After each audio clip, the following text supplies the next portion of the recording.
Hello दोस्तों, हमारे YouTube channel true शिक्षा क्लासेस में आपका एक बार फिर स्वागत है। दोस्तों, आपने हमारा इंट्रोडक्शन वीडियो तो देख ही लिया होगा। आज ये हमारा पहला एपिसोड है। जैसा कि पिछले एपिसोड में यानी इंट्रोडक्शन में हमने आपको बताया था कि हम UPTET के हर एक कंटेंट को कवर करेंगे और आपकी तैयारी करवाएंगे। तो उसी क्रम में हम आगे शुरुआत करते हैं UPTET की सिलेबस के बारे में। तो देखते हैं कि क्या क्या सिलेबस है, क्या पैटर्न है। तो UPTET जो 2021 है उसकी न्यू पैटर्न क्या क्या है, किस किस विषय से कितने मार्क के प्रश्न आते हैं। तो इसमें सबसे पहला आता है बाल विकास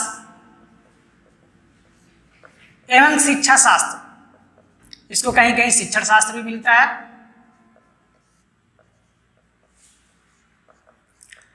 इसमें जो आते हैं वो टोटल आते हैं 30 प्रश्न और ये टोटल 30 नंबर के होते हैं। ये आपके अंक होते हैं, ये होते हैं प्रश्नों की संख्या।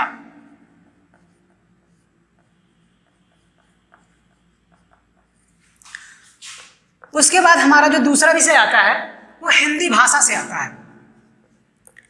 हिंदी भाषा ये एक तरह से कह सकते हैं एक अनिवार्य विषय है।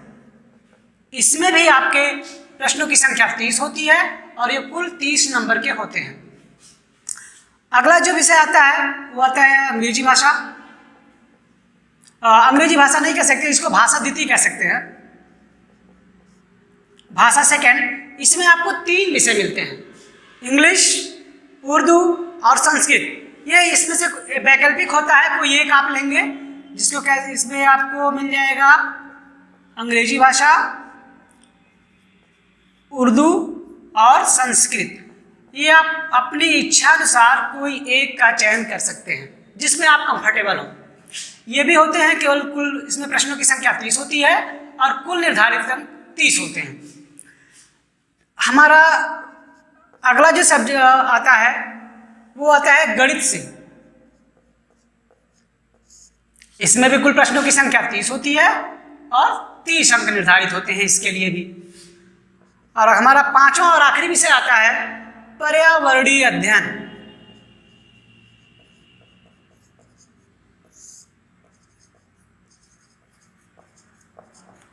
इसमें भी आपके 30 प्रश्न और अंक 30, यानी अगर कुल देखा जाए तो 150 प्रश्न होते हैं, 150 नंबर के। ये हो गई पेपर फर्स्ट की बातें।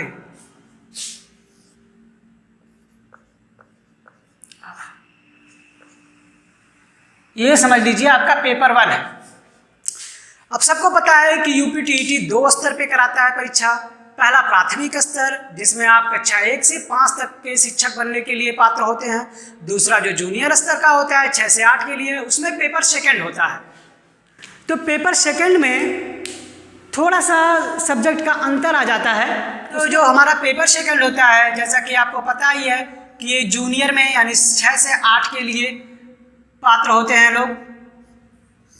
इसमें हमारे क्या विषय वस्तु है, कितने प्रश्न हैं, प्रश्नों के क्या नंबर है, इसको जानते हैं। तो इसमें भी जो हमारा पहला विषय वस्तु है वही है बाल विकास एवं शिक्षण शास्त्र। इसमें भी हमारे प्रश्नों की संख्या वही होती है, कुल प्रश्नों की संख्या 30 होती है और 30 नंबर के होते हैं। दूसरा जो हमारा आता है वो हिंदी भाषा। ये कंपलसरी होता है, सबके लिए होता है। इसमें भी 30 प्रश्न होते हैं और 30 अंक निर्धारित होते हैं इसके लिए। तीसरी भाषा हमारी आती है भाषा सेकंड। तीसरा जो हमारा विषय है वो है भाषा सेकंड। इसमें फिर से वही प्राथमिक के ही तर्ज पे अंग्रेजी, उर्दू और संस्कृत वैकल्पिक होते हैं। किसी एक भाषा का आपको चयन करना है। इसमें भी 30 प्रश्न होते हैं और इसके लिए भी 30 अंक निर्धारित हैं। हमारा चौथा जो आता है, जो हमको प्राइमरी और जूनियर से अलग करता है, पेपर फर्स्ट और पेपर सेकंड से अलग करता है, वो होता है गणित विज्ञान / सामाजिक अध्ययन।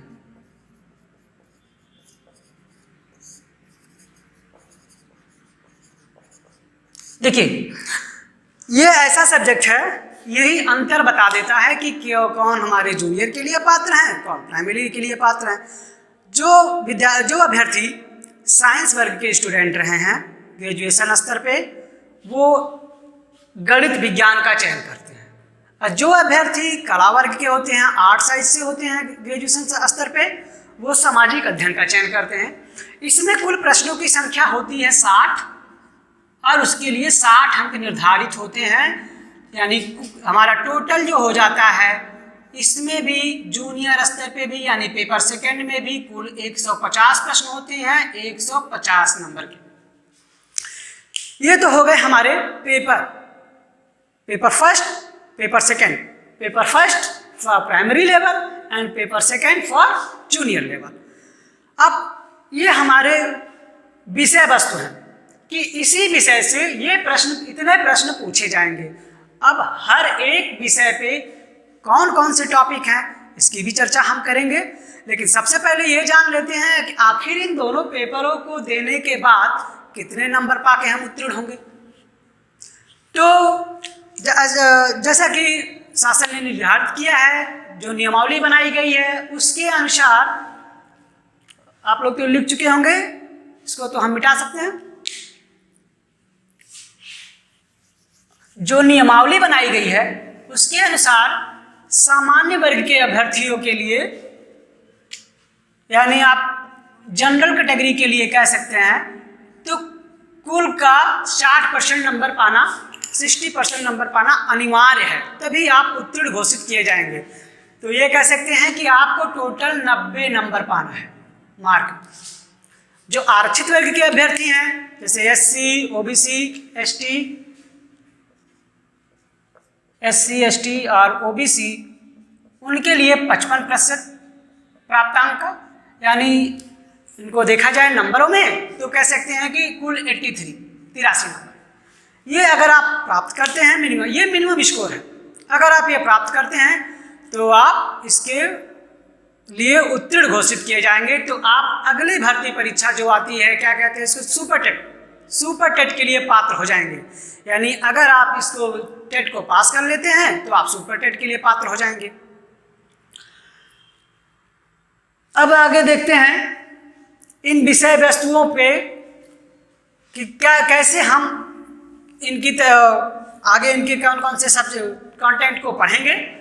तो अब चलते हैं, जैसा कि पेपर फर्स्ट और पेपर सेकंड को देखने से हमको लगा कि शुरुआत के 3 विषय, बाल मनोविज्ञान, बाल विकास या हिंदी भाषा या भाषा द्वितीय, ये तीनों लगभग सेम हैं, और इनका जो विषय वस्तु है, जो इनके कंटेंट हैं, जो इनके सिलेबस हैं, वो भी सेम है।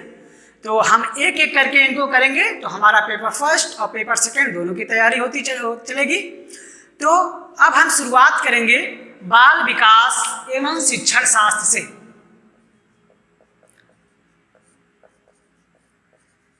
बाल विकास एवं शिक्षण शास्त्र।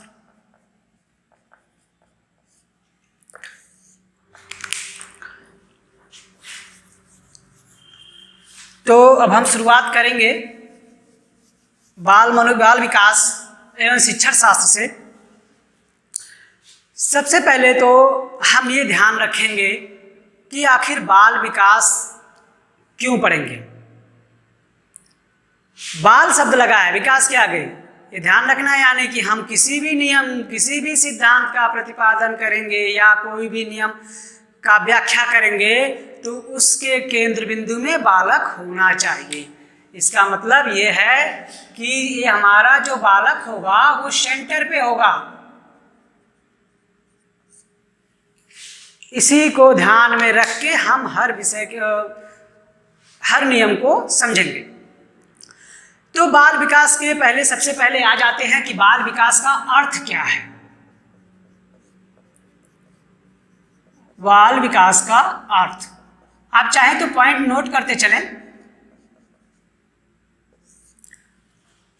देखिए, बाल विकास मनोविज्ञान की एक शाखा के रूप में कार्य करता है, जिसके अंतर्गत हम बालकों के रुचियाँ, उनकी समस्याएं, उनके समायोजन, आने वाले परिवेश में उनके समायोजन, लोगों के साथ उनका व्यवहार में कैसे परिवर्तन होते हैं, इन सब का अध्ययन बाल विकास के अंतर्गत किया जाता है। तो विभिन्न वैज्ञानिकों ने, मनोवैज्ञानिकों ने बाल विकास की अलग अलग परिभाषाएं दी हैं। जैसे कुछ परिभाषाओं पे हम नज़र डालते हैं। तो एक हमारे जो मनोवैज्ञानिक हैं वो हैं जेम्स ड्रेवर।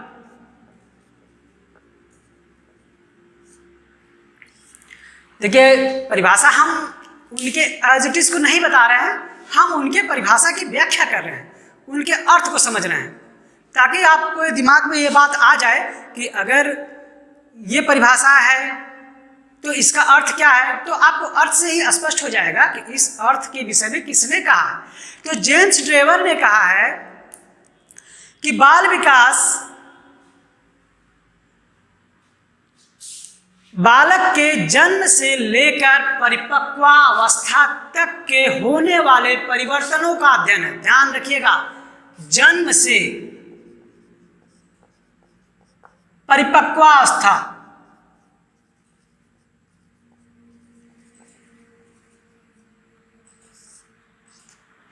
जन्म से परिपक्वावस्था के बीच होने वाले परिवर्तनों का अध्ययन है। और एक और वैज्ञानिक है, मनोवैज्ञानिक है, क्रो एंड क्रो। इन्होंने अपने नियम में बताया है कि बाल विकास मनोविज्ञान की वह शाखा है जिसके अंतर्गत हम जन्म से पूर्व, बालक के जन्म से पूर्व से लेकर किशोरावस्था के प्रारंभिक अवस्था तक का वर्णन करते हैं। इसका मतलब ये हो गया कि क्रो एंड क्रो के अनुसार जो बाल विकास की परिभाषा है वह है बालक के गर्भावस्था, यानी बालक जैसे ही गर्भ में जाता है, गर्भ से लेके किशोरावस्था, किशोरावस्था के प्रारंभिक स्तर पर होने वाले उसके व्यवहार, उसकी रुचियाँ, उसके शारीरिक बनावट आदि सबका अध्ययन करता है।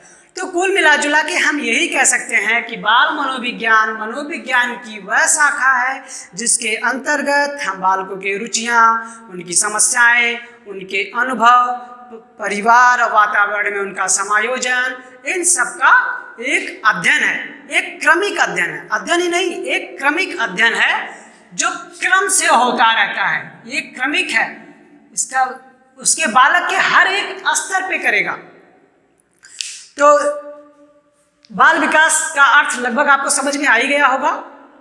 इसका हमेशा ध्यान रखेंगे, जो भी इसमें प्रश्न पूछे जाते हैं ना, वो बालक पे ही पूछे जाएंगे।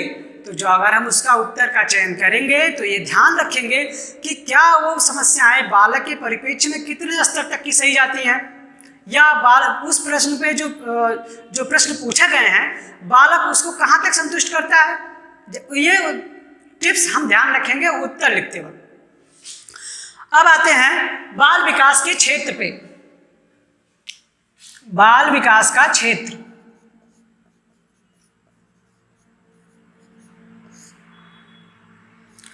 चलिए उससे पहले एक और टॉपिक देख लेते हैं, बाल विकास की आवश्यकता ही क्यों है। क्षेत्र तो विस्तृत होगा, उससे पहले हम देखते हैं कि आखिर आवश्यकता क्यों है, क्यों, क्या जरूरत है कि हम बाल विकास को पढ़ें। तो आप सभी जानते हैं कि बालक ही हमारे राष्ट्र का भाग्य विधाता होता है। अगर बालक नहीं सही रहेगा, किसी दुर्गुण में फंस के कोई गलत कार्य करेगा तो सभ्य नागरिक नहीं बन सकता। अगर वो सभ्य नागरिक नहीं बनेगा तो समाज का विकास नहीं कर सकता। अगर समाज का विकास नहीं होगा तो राष्ट्र का विकास नहीं होगा।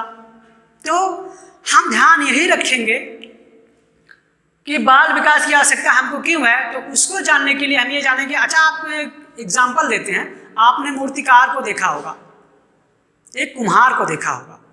दोनों क्या करते हैं, दोनों कुम्हार जो है मिट्टी कहीं से भी लाता है, चाहे वो मिट्टी कितनी भी गंदी क्यों ना हो, लाता है, उसको अपने सांचे के अनुसार उसको काटता है, छांटता है, यानी उसके अंदर जो कुछ भी दुर्गुण होते हैं उसको निकालता रहता है। लेकिन एक स्टेप बाय स्टेप, पहले क्या करेगा, मिट्टी को बड़ा उसका बड़ा पार्ट लाया है तो उसको कूटेगा, कूटने में कुछ कंकड़ निकलेंगे, तो ये पहली प्रक्रिया कूटने की हो गई। फिर उसको अगर उसके मिट्टी को गीला करेगा तो कुछ प्रक्रियाएं उसमें भी होंगी, कुछ रुकावटें उसमें भी आएंगी, वो उसको दूर करेगा। फिर मिट्टी का जो कीचड़ पूरी तरह से बना लेगा उसको मथता है ना, तो उसमें भी कुछ छोटे पार्टिकल्स निकल सकते हैं, फिर उनको दूर करता है। फिर चाक पे चढ़ाता है, तो चाक पे चढ़ाने के बाद क्या होता है कि उसमें उसको तब तक वो इतना स्मूथ बना देता है ताकि वो हाथ उस पर रखा रहता है और उसके हाथ पे खरोच तक नहीं आती, तब हमारा जो बर्तन बनता है बिल्कुल परफेक्ट बनता है। वही हालत उसी को हम यहाँ पे जोड़ेंगे बाल विकास में, यानी बालक अभी तो हमारा छोटा है, अभी उसको बोलने नहीं आता, कुछ नहीं आता, तो सबसे पहले वो कहाँ सीखेगा, अपने माता पिता से।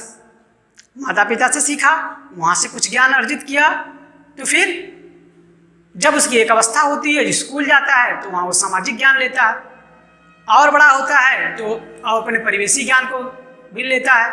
फिर इसी स्तर पे जाते ही जाते हर स्तर को पार करके एक सभ्य नागरिक बनता है। यानी कुल मिला जुला के हम यही कह सकते हैं कि एक सभ्य नागरिक का निर्माण करने के लिए बाल विकास की आवश्यकता होती है। तो दोस्तों ये हो गई बाल विकास की आवश्यकता। यहाँ पे देखिए मात्रा छूट गया था, कोई बात नहीं। तो अब आगे हम जानेंगे कि बाल विकास के क्षेत्र क्या क्या हैं। बाल विकास के क्षेत्र,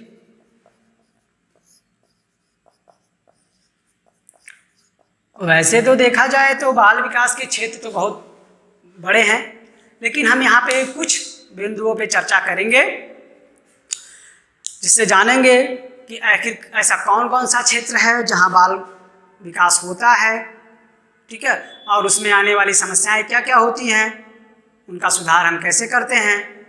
तो हाँ, जो हमारा पहला आता है वो आता है वातावरण।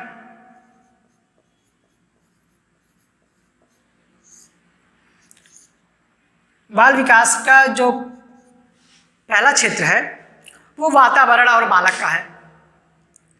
बालक भी कर लेते हैं, वातावरण और बालक। तो बालक और वातावरण, तो बालक और वातावरण का इसमें क्या संबंध है। जैसा कि आप जानते ही हैं, जब बालक छोटा होता है तो कुछ चीज़ें पहले अपने माँ बाप से सीखता है, अपने घर के सदस्यों से सीखता है, उसके बाद जब थोड़ा सा और संज्ञान होता है तो वो वातावरण से प्रभावित होता है। अब यहाँ दो बातें होती हैं, बालक ही अकेले प्रभावित नहीं होता है, वातावरण भी बालक से प्रभावित होता है। यानी बालक वातावरण से और वातावरण बालक से, दोनों एक दूसरे के प्रभाव में आते हैं। तो अब वातावरण कैसे प्रभावित करता है बालक को, इसके बारे में थोड़ा सा चर्चा कर लेते हैं। अब जैसे मान लीजिए कि किसी का जो घर है वो ऐसी बस्ती में है जहाँ पे लोगों के यहाँ ना शिक्षा है ना दीक्षा है, वो अपशब्दों का प्रयोग करते हैं, तो वो बालक अपने वातावरण से सीखेगा। या तो वो उसमें समायोजन करके वही भाषा सीख लेगा, या अगर वो समायोजन नहीं कर पाएगा तो उनसे विरोध करेगा। तो एक स्तर पे हो गया कि वो वातावरण बालक को प्रभावित कर रहा है और दूसरी तरफ बालक वातावरण को प्रभावित कर रहा है, ठीक है।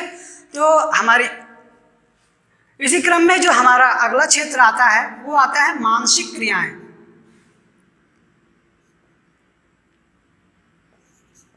मानसिक क्रियाएं, मानसिक क्रियाएं में जैसे इसके अंतर्गत आते हैं बालक की चिंतन की अवस्था, बालक की कल्पनाशीलता, उसकी स्मृति, और साथ ही साथ उसकी रुचियाँ, उसके प्रत्यक्षीकरण, ये सब चीज़ें बालक की मानसिक क्रियाओं में शामिल होती हैं। यहाँ भी हमको बाल विकास की आवश्यकता पड़ती है। अगले क्रम में हम चलते हैं, बालकों की व्यक्तिक भिन्नता।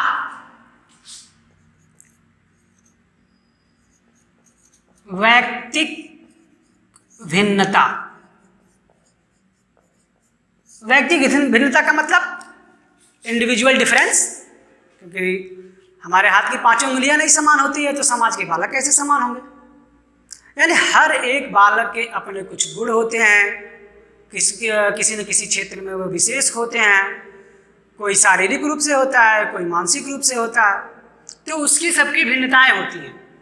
तो यहाँ भी हमको अध्ययन करने की जरूरत होती है कि क्या अलग अलग भिन्नता वाले बालक का जो अधिगम स्तर है क्या एक स्तर का है कि नहीं। जैसे मान लीजिए अगर किसी 5 साल के 2 बच्चे हैं तो कोई ज़रूरी नहीं है कि एक बच्चा जो 5 साल का है वो जितना इंटेलिजेंट वो हो उतना वो भी हो सकता है ये पढ़ने में अच्छा हो तो वो खेलने में अच्छा हो। तो सबकी अलग अलग व्यक्तिगत भिन्नता होती है।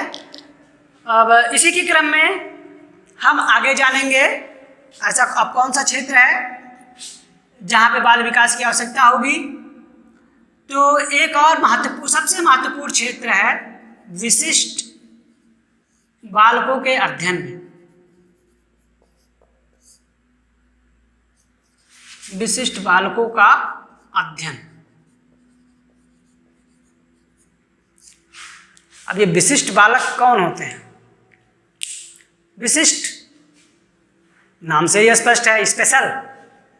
तो देखिए उसमें कुछ दिव्यांग भी आते हैं, जैसे शारीरिक रूप से, मानसिक रूप से, या फिर जिनका IQ लेवल अपने समान वस्तु से काफ़ी ऊंचा होता है, या फिर जो बिल्कुल निम्न स्तर के होते हैं। तो ये विशिष्ट बालक होते हैं। ये जल्दी समाज के साथ समायोजन बना नहीं पाते, जल्दी अपने वर्ग के बच्चों में घुल मिल नहीं पाते। जैसे को एजुकेशन होता है तो को एजुकेशन में सभी बच्चे एक साथ बैठते हैं, लेकिन ये बच्चे क्या होते हैं ना, ये इनसे कटे कटे रहते हैं। ये खोजते हैं कि इनके ग्रुप के बच्चे ऐसे कौन हैं। तो हमको जब को एजुकेशन देना है, सह शिक्षा देना है, तो हमें जानना पड़ेगा कि इनके अधिगम में, इनके सीखने में ऐसी कौन कौन सी परेशानियां आ रही हैं। उस स्तर पे भी हमें बाल विकास की आवश्यकता पड़ती है। साथ ही साथ और भी पॉइंट हो सकते हैं, जैसे उनका अभिभावकों के साथ क्या समायोजन है, उनका अपने परिवार के साथ क्या समायोजन है। तो इस पे आई थिंक इतना बहुत है। अगर इस पे आप अच्छे से इसको समझ लेंगे तो जो पेडागॉजी के शिक्षा शास्त्र के जो प्रश्न आते हैं आप काफ़ी अच्छे तरीके से कर सकते हैं। तो दोस्तों अब अगले टॉपिक पे हम चर्चा करते हैं अभिवृद्धि।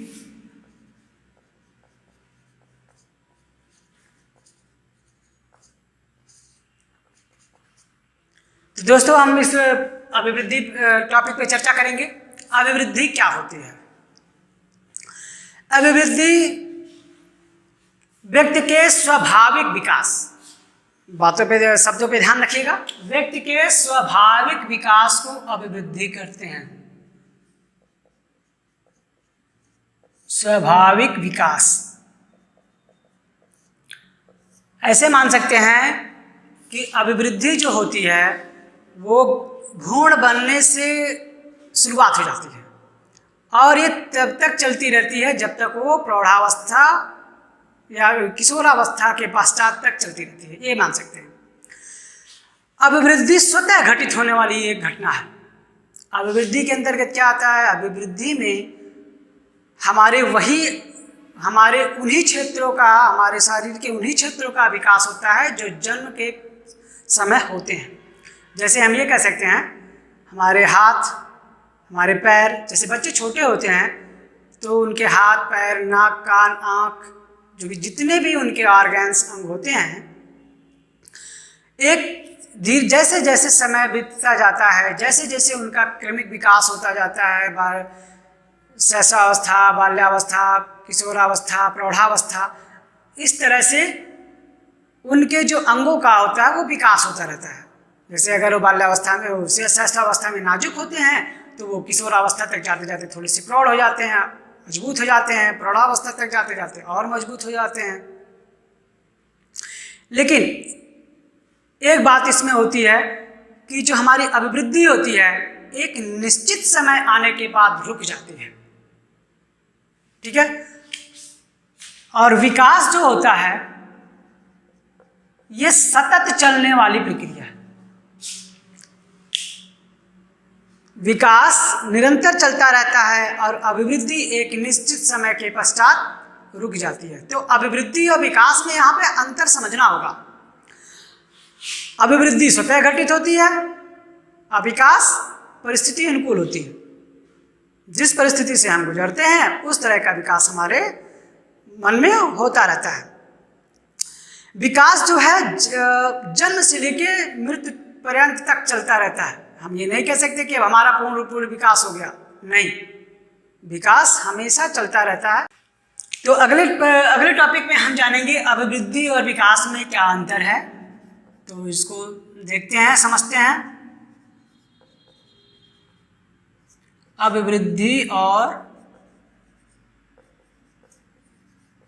विकास में अंतर। चलिए, एक तरफ अभिवृद्धि करते हैं, एक तरफ विकास।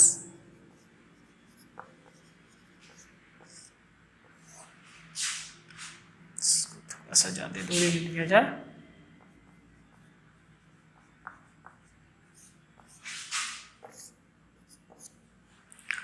देखिए, अभिवृद्धि एक विशेष आयु तक चलने वाली प्रक्रिया है और जबकि विकास जीवन पर्यंत चलने वाली प्रक्रिया है।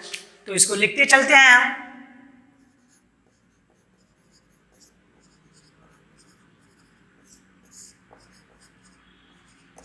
अभिवृद्धि एक विशेष आयु तक चलने वाली प्रक्रिया है।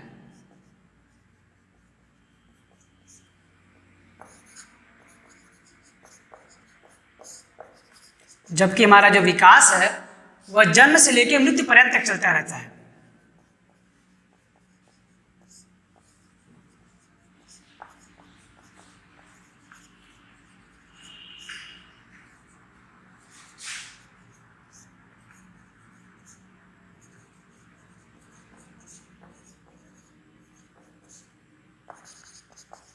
ठीक है। दूसरा है अभिवृद्धि। अभिवृद्धि जो होती है विकास का एक अंग है और जबकि विकास में अभिवृद्धि सम्मिलित होती है। तो कह सकते हैं वृद्धि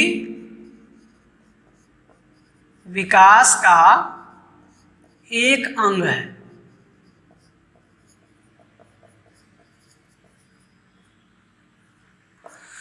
और विकास में अभिवृद्धि शामिल होती है।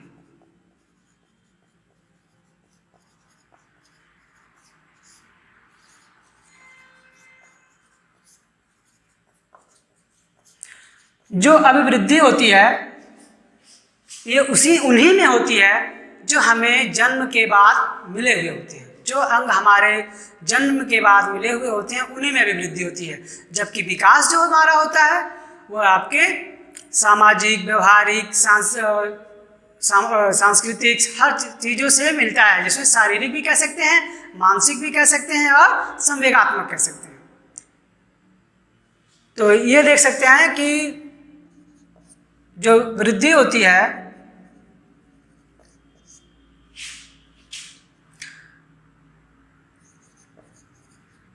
जन्म के पश्चात या कह सकते हैं जन्म के समय मिले हुए अंगों या भागों में होती है।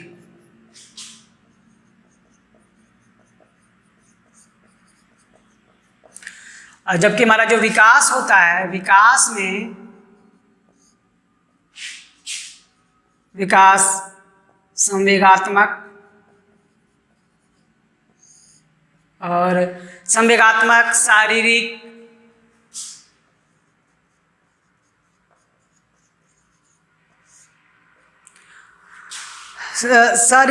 मानसिक, सामाजिक जो भी हो सब आ जाएंगे इसमें। सामाजिक कर सकते हैं, मानसिक भी होगा, इन सब में होता रहता है। वृद्धि जन्म के समय मिले हुए अंगों में इसका मतलब कुल मिला जुला के ये शारीरिक के ऊपर फोकस कर रहा है, इसका फोकस केवल शारीरिक पे है, जबकि विकास का फोकस संवेग पे भी है, शारीरिक विकास पे भी है, सामाजिक पे भी है, मानसिकता पे भी है। ठीक है ना। अब सबसे जो महत्वपूर्ण जो अंतर होता है वो ये होता है कि जो हमारी अभिवृद्धि या वृद्धि होती है ये मात्रात्मक होती है।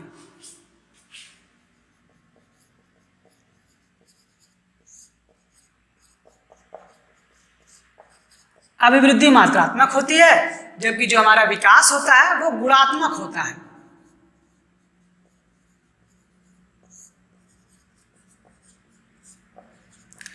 अब थोड़ा सा इस पे हम समझ लेते हैं कि मात्रात्मक क्या होता है। तो मात्रात्मक में यूनिट होती है कि किस, जैसे उसका वजन कितना है, उसकी लंबाई कितनी है। तो इस तरह के जो मापक होते हैं वो वृद्धि में सम्मिलित होते हैं। मतलब वृद्धि हम उसी को कहेंगे जिससे उसके शारीरिक विकास में, और जो विकास होता है वो गुणात्मक होता है, इसको हम माप नहीं सकते। दोस्तों तो ये हो गया अभिवृद्धि और विकास में अंतर। अब हम अपने अगले टॉपिक विकास को प्रभावित करने वाले कारक कौन कौन से हैं इसको अगले एपिसोड में जानेंगे। तो तब तक के लिए आप हमारे चैनल को सब्सक्राइब कर लीजिए। आपके जो भी सुझाव हैं, हम इसमें क्या और सुधार कर सकते हैं, सुझाव आप हमें कमेंट बॉक्स में दीजिए, हम उसको समझेंगे, प्रश्न के आपके उत्तर देने की कोशिश करेंगे। हम और आप मिलकर इस चैनल को आगे बढ़ा रहे हैं, इसलिए आपका सहयोग भी बहुत ज़रूरी है। तब तक के लिए हमारे चैनल को सब्सक्राइब कर लें। धन्यवाद।